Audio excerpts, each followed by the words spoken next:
podcast where we will talk about grief, dementia, and caregiving. I'm your host, Lisa, so grab a cup of tea, a cup of coffee, or you're really having a rough day, a glass of wine, and let's dive into these difficult topics at time. Today I thought we might talk about grief and caregiving, because we always tend to think that grief is just what happens after, but really grief is what happens before, during, and after, especially with dementia. We go through grief in many different ways with it, but we do go through it as we are caregiving for our loved one with it. I think probably the first one that we go through is what's called anticipatory grief. Basically what it is it's that we know this is not going to end good. We know what the final outcome of it is, and so we anticipate these things. We also know that the person's never going to be the same as before this illness, after this illness, even if it isn't dementia. If it's a different type of serious illness, we know that they're never going to quite be the same. And so you anticipate that grief that you know that you're going to feel, but you're also feeling it in that moment. You think about all the things that you used to be able to do and now you can't. Like something as simple as with my mom, her and I we would shop all the time. And I think about that and it was a loss even when she was still alive because I couldn't take her shopping anymore. The last time her and I went shopping, usually her and I would go to the store and we would usually separate and she'd go look for things for herself and I would look for me. But the last time we went, we said we were going to go, she'd go look for her. I turned around and there she was. And I realized that she needed to know where I was because she was confused and she didn't know where she was. So I think about that all the time when we did, that last time that we went shopping, and I didn't realize how much I miss being there with her and shopping and what a good time we had and talking and everything. So when you're going through the caregiving, you do anticipate, that at some point it's going to be the end. And you also grieve not only that person, but in a way you grieve the purpose that you have while you're caregiving, because caregiving becomes your life gets centered around caregiving. For me, my weekends are the ones that are so hard because I used to always spend so much of my weekends with my mom with it. And it's also hard, that grief that you're going through during caregiving is you have to begin to accept that this person is different, especially when you're dealing with dementia. With dementia, it is that they're two different people. They're the person that they were before they got dementia, and then they're the person that they are with dementia. And it's so hard because you keep thinking about how they were before, and you see what they can no longer do, what they can no longer handle. And you have to accept that you have to deal with them in a different way. And yet you're looking at this person and you're like, but she's still my mom. I see her and I think about her and she's my mom. And I still want to go to her. I still want that comfort. I still want her to tell me it'll be okay. And yet there were times when she would say those things to me. She would say, it'll be okay. Or she'd be like, are you okay? And she still knew something might not be right.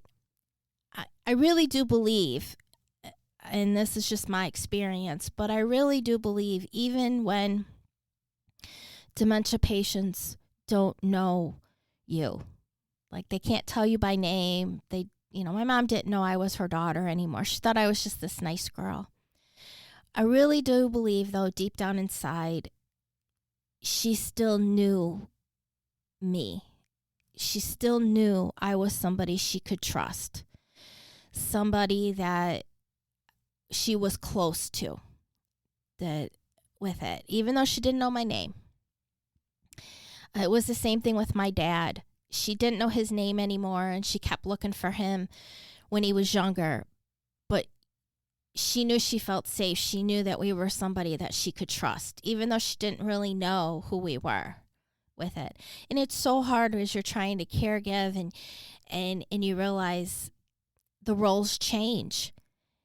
And you have to you have to parent them if you're dealing with your parents with it. You have to take care of her, like I had to, we would do our nails together. I'd be like, Mom, let me cut your nails and stuff, where she used to do that when I was little, or let me do your hair for as long as she would. And another example of my mom, we had a phone for her, and it was a very, very simple phone. And I had dialed in or programmed all of the numbers that she would need, who she could call. And she would sometimes call, I'm not even exaggerating, 30 times a day. And it would be a lot. My phone would ring all the time. And not just me. She would do that to my dad and that. And people would always say, you don't have to answer the phone every time she calls. And for the most part, I would. Obviously, if I was at work and I was in a meeting or something and I couldn't answer. But in the back of my mind, I always answered, even when it was hard and it was rough and she was upset, or I had to calm her down. Because I knew in the back of my mind there was going to come a night, come a day where she wasn't going to be able to use the phone anymore. And I was going to miss those calls. So that's a good example of anticipatory grief.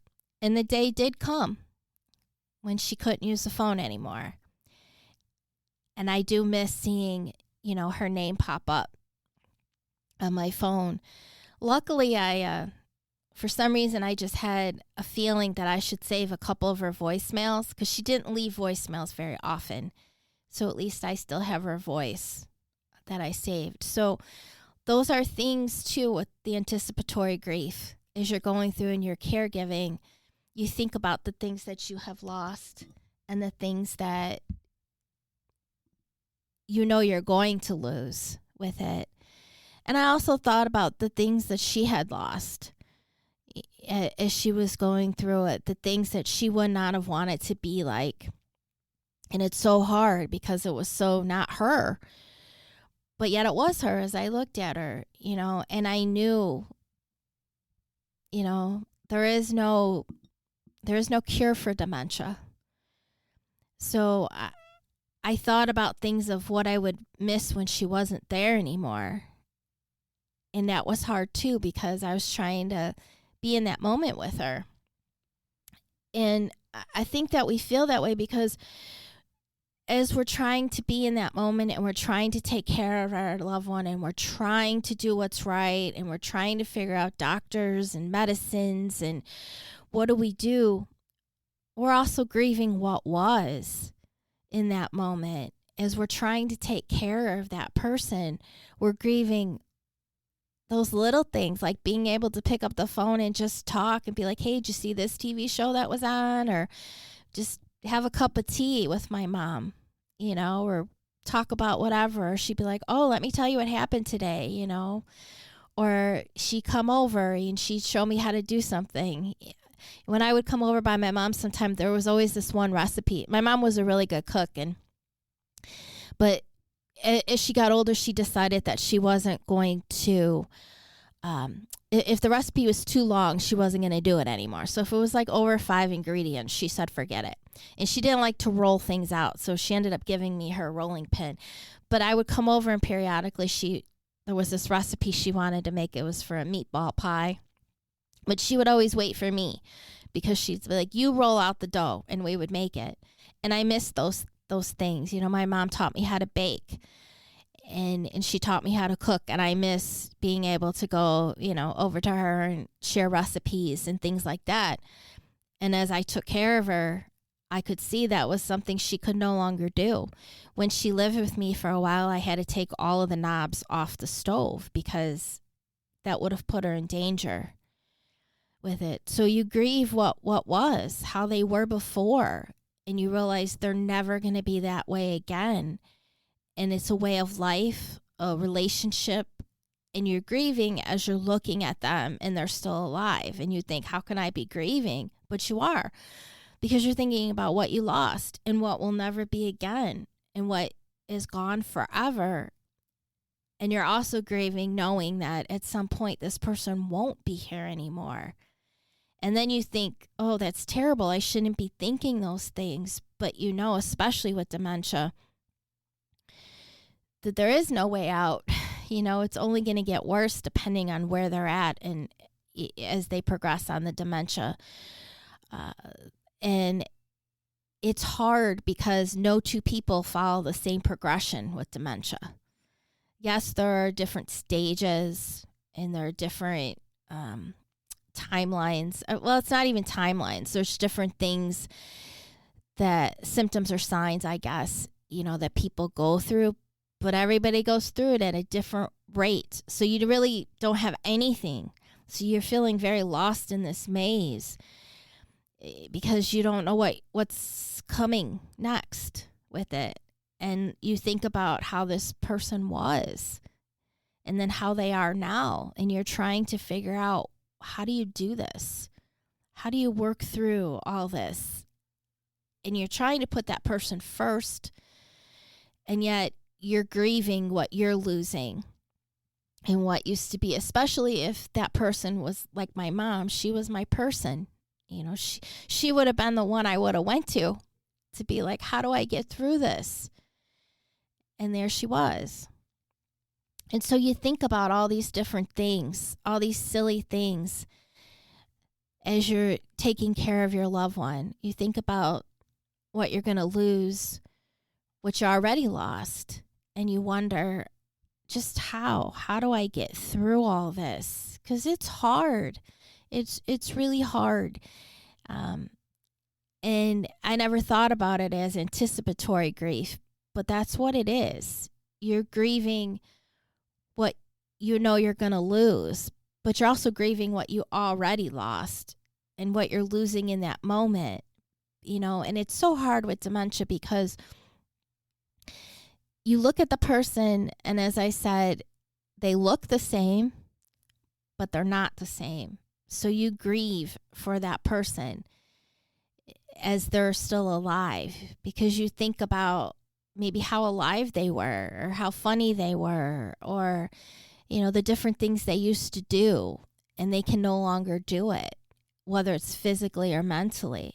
My mom was unusual because she was highly mobile. For as severe a stage of dementia that she was in, she was still very mobile, and that was highly unusual. A lot of times the physical symptoms may come into play where they have trouble walking or things like that. With my mom, that didn't happen till the end, which was highly unusual for her. But there were different things that I know she never would have wanted to be, you know, when she lost control. You know, with incontinence and things like that, my mom would never have wanted to be like that. I mean, nobody does, but those were things that was something that would hurt every time I would see that, or that I'd have to try to get her to change her pants, you know, because there was a stain on them. It would break my heart because that's just not my mom. And my mom would say things to me like, well, who cares? Don't look. So there's a stain on the pants. I'd be like, but Mom, you know, we got to change your pants. And she'd be like, so what? Oh, don't look. Or stop looking at it. Or who cares? That's what she'd say.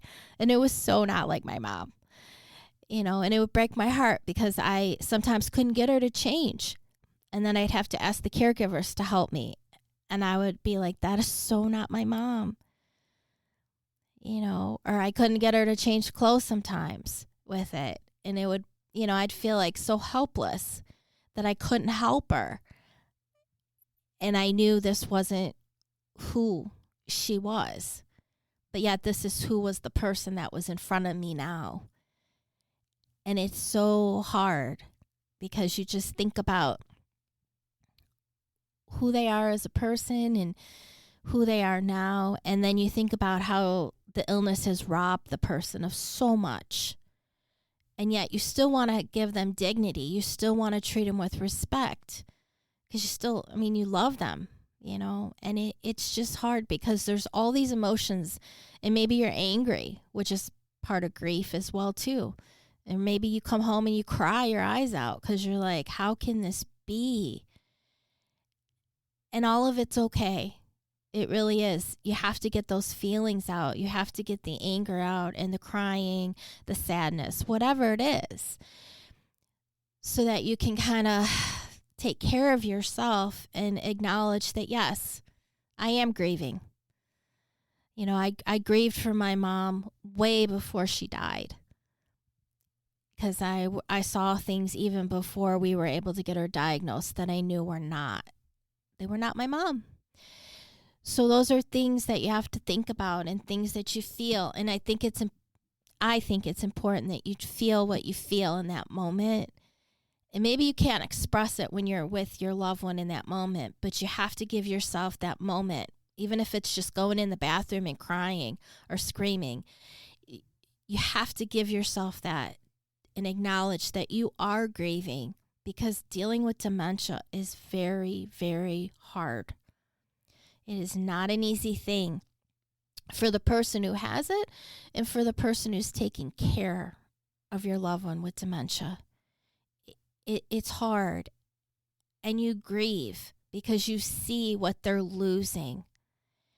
You can see it in everything that they do, and it does make you angry. It makes you want to fight, but there's nothing to fight with dementia. There is no cure. There's nothing, except all you could do is try to give them the best help that you can. Make sure they're safe, which is most important, and do the best you can taking care of them. It's hard because, sundowners comes around and sometimes they get agitated, and it's hard sometimes to calm them down. And it's okay as you're grieving through caregiving. It's also okay. You're going to make mistakes. We all do, so you have to be not so hard on yourself to know that it's all right. But acknowledge that you are grieving even when you're taking care of your loved one. It doesn't make the grief at the end any easier, but you do grieve while you're caregiving. Like I said, especially with dementia, because you grieve for the person who what used to be and the person who you're dealing with. And sometimes they are completely different people. Like, you may find yourself saying, I don't recognize this person at all. And that's okay, because they're not the same. And I think one of the best things you can do for yourself as a caregiver is to find knowledge. Like I said, the Alzheimer's website is a really good website, or to find other people. Support groups can help too, so that you don't feel like you're crazy and you're alone, because it's hard. Caring for a loved one with dementia is hard, and you do grieve. You grieve all the way through the caregiving process. You don't just grieve at the very end. And it's really hard accepting that this person is no longer who they used to be, and yet deep down inside there are moments that they are still there. And I do think that they are still in there. It just gets sometimes harder and harder to find them. And it's hard if some days you don't reach them. It is. It's okay. It just is. And so understanding grief is one of the ways you can try to be a little bit kinder to yourself as you're going through this process. And we'll talk more about grief and caregiving and dementia as we continue on here at Patty's Place. Hopefully, like I said, you find this a place of comfort for yourself, a place that, at least you don't feel like you're alone for it. And that's what my mom would always want. She'd want people to feel comforted and not feel alone. So I hope you were able to get a nice cup of tea, cup of coffee, or some wine. And please join us next time right here on Patty's place.